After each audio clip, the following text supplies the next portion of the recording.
dá vontade de desistir, de parar de fazer o que você tá fazendo, de parar de tentar o que você tá tentando, de dizer pra você mesmo, eu não consigo mais não, aquilo ali não é pra mim, não aguento mais insistir e nada dá certo, eu todo dia tentar, todo dia me esforçar e nada dá certo.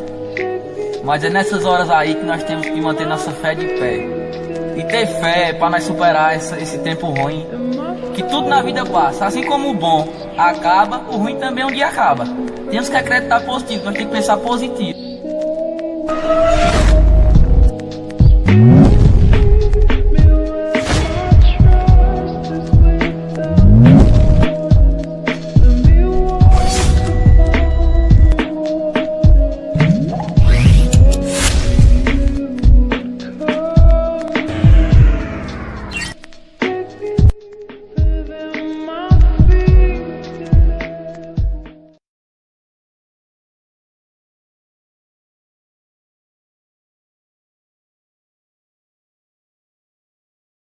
Meu maior compromisso é comigo mesmo.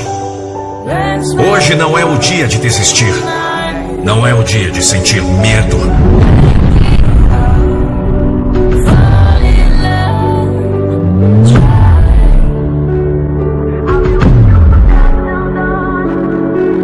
Não é o dia de procrastinar. Hoje é o dia de batalhar pelo que você deseja.